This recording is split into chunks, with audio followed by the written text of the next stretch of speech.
আমি মনে করি উনি নির্দোষ, কারণ সে তো পথের দিশেরই আরো উন্নয়নমূলক কাজকর্ম করবে, এটি আমরা আশা রাখি। সাইদি সাহেব নির্দোষ। উনি আমাদের উপর কোনোদিনও অন্যায় অত্যাচার করেনি। জোর জুলুমে আটকাই রাখা হয়েছে। আমাদের কাছে ফিরে আসুক এটাই। কালাইয়াবাসী এই সাইদি সাহেবের 10 বছর থাকাকালীন আমরা খুব সুখ ও শান্তিতে বাস করতেছি এবং ধর্মীয় অনুষ্ঠানগুলো আমরা মানে সুষ্ঠুভাবে পরিচালিত চলছে। আমাদের কোনো বাধা বিপত্তি কিছুই আসতেছে না এবং দেশের উন্নয়ন খুব ভালো করছে সাইদি সাহেব। সাইদি সাহেবের কল্যাণে যেমন এর পাড়াপড়শি তারা নির্বিঘ্নে বসবাস করতেছে, আমরাও এইরকম তার পাড়াপড়শি হিসেবে আমরা খুব সুখ স্বচ্ছন্দে বসবাস করতেছি। সে অত্যন্ত ভালো লোক এবং প্রিয় লোক। এখানে কোনো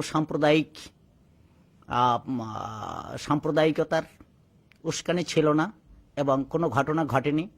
আমরা সাম্প্রদায়িক সম্প্রীতি নিয়ে বসবাস করে আসছি, যা বাংলাদেশের থেকে পিরোজপুর 1 আসন সম্পূর্ণ একটি ভিন্ন আঙ্গিকে রূপায়িত হয়েছে।